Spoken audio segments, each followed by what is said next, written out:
반갑습니다. 12월 5일 목요일 큐티 스케치 시간입니다. 오늘 본문은 요한계시록 10장 1절로 11절까지의 말씀입니다. 오늘 본문은 이렇게 시작합니다. 내가 또 보니 힘센 다른 천사가 구름을 입고 하늘에서 내려오는데 그 머리 위에 무지개가 있고 그 얼굴은 해 같고 그 발은 불기둥 같으며 그 손에는 펴놓인 작은 두루마리를 들고 그 오른발은 바다를 밟고 왼발은 땅을 밟고 사자가 부르짖는 것 같이 큰 소리로 외치니 그가 외칠 때에 일곱 우레가 그 소리를 내어 말하더라. 오늘 보면은 이제 일곱째 나팔, 그 나팔 재앙이 이제 있기 전에 그 나팔 소리가 들리면서 내용이 전개되기 전에 어떤 내용인데요. 천사가 어떤 이 두루마리를 가지고 이제 나타나는 장면입니다. 오늘 그 천사의 모습을 보면 언약이 생각납니다. 무지개가 있고요. 또 하나님의 인도와 보호가 생각나는 해와 불기둥이 이렇게 나타나죠.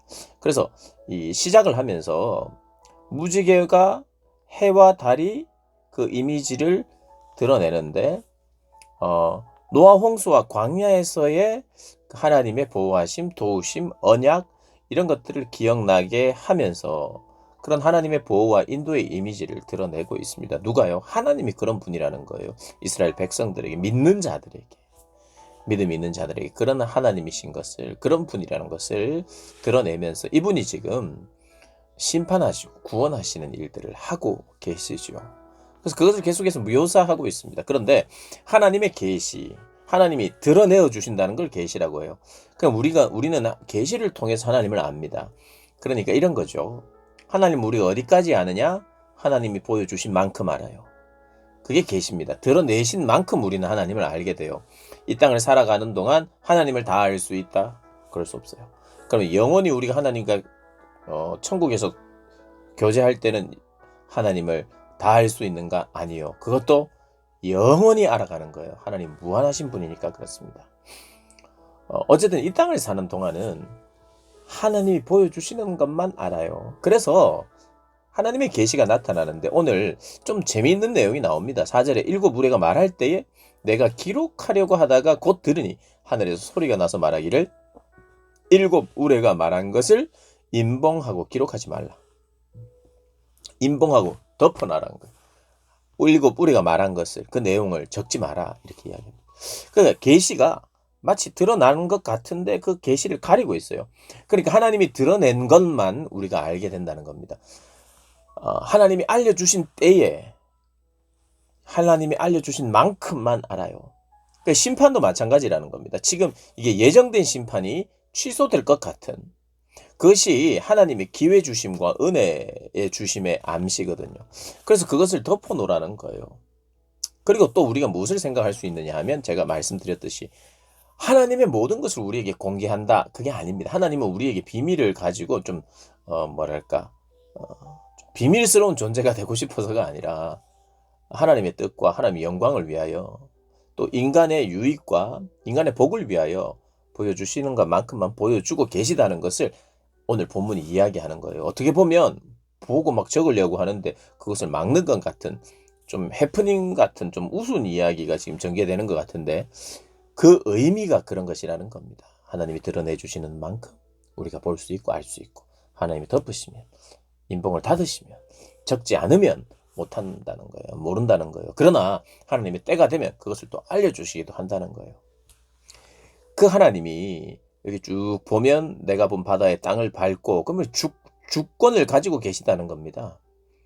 주권을 가지고 다스리시고 역사하시고 인간의 모든 역사를 주관하고 다스린다는 것을 이야기하고 오늘 이렇게 쭉 그런 내용들이 이어지는데요.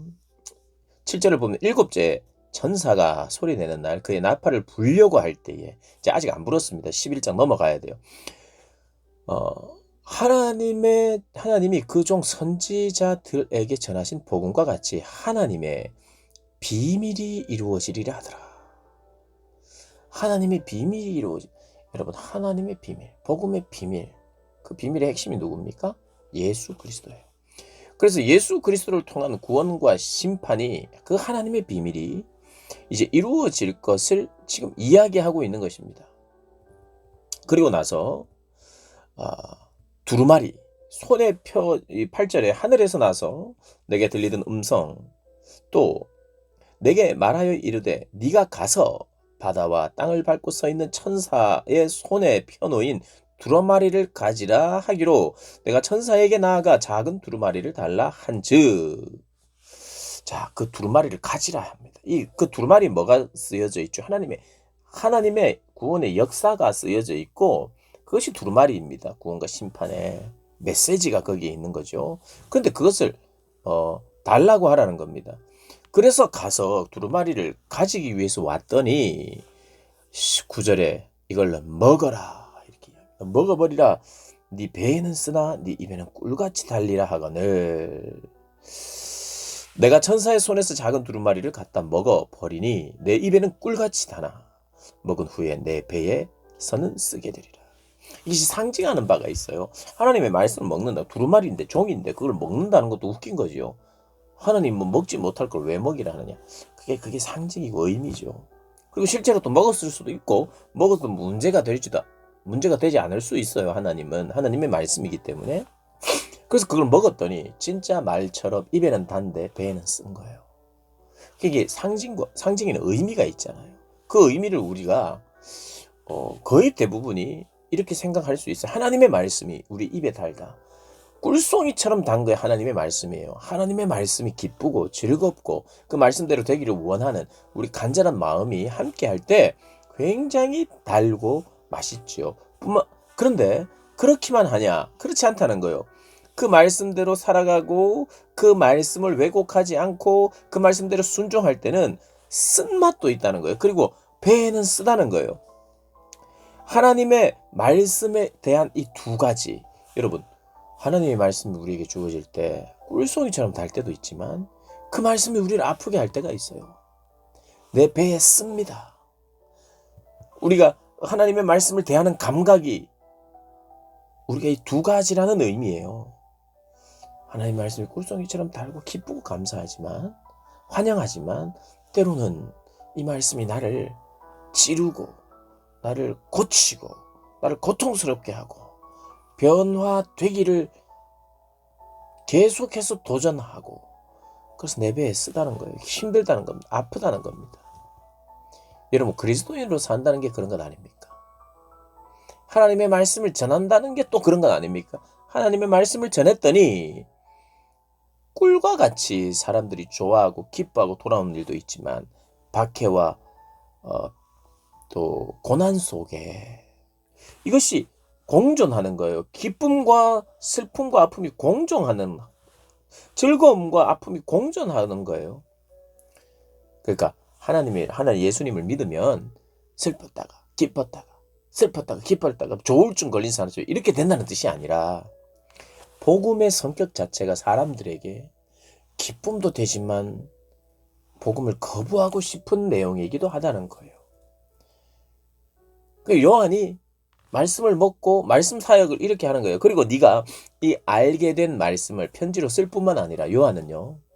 그것을 전파하고 선언하고 이야기하는 선지자였어요. 그래서 이 11절에 그가 내게 말하기를 네가 많은 백성과 나라와 방언과 임금에게 다시 예언하여야 하리라. 예언해야 되는 사람, 전해야 되는 사람, 설명해야 되는 사람이에요. 그러니 이 삶이 이 사역이 어떠냐? 달고 쓴 맛인 거예요. 그래서 사랑하는 여러분, 우리의 인생도 쓰고 달고 쓰고 달고 하는 모습이 계속해서 있을 거예요.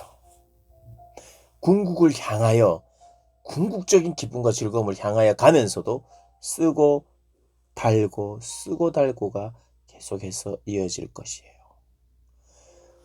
우리는 어떻게 성장하느냐? 하나님의 말씀을 통해서 달고 쓰고 달고 쓰고 한 이런 패턴이 우리 말씀이 우리를 그렇게 다루어 갈 거예요. 그래서 말씀이 우리에게 참 기쁨을 주지만 그 말씀이 우리를 하여금 참 고통스럽게도 하는 거죠. 말씀이 나에게 다가올 때 그렇게 되고 그게 진짜 나에게 생명이 되는 거예요. 그리고 그 생명을 전할 때 역시 달고 수고한 경험들이 반복되고 요한도 그렇게 살았고 요한을 비롯한 많은 하나님의 사람들이 그렇게 살았고 오늘을 살아가는 저와 여러분도 그러한 삶을 살게 될 겁니다. 그냥 막 좋지는 않아요. 궁극적으로 좋지만 궁극적으로 기쁘지만 희생도 해야 되고 손해도 봐야 되고 오해도 받아야 되고 그러나 또 그 이후에 달리게 하시는 또 강하게 하시는 또 존귀하게 하시는 그 하나님의 은혜가 함께 있는 거죠. 그런 삶을 우리가 생각하고 기대하고 또 추구하며 살아가야 하지요. 그런 삶을 살아내는 저와 여러분 되시기를 주님의 이름으로 축복합니다.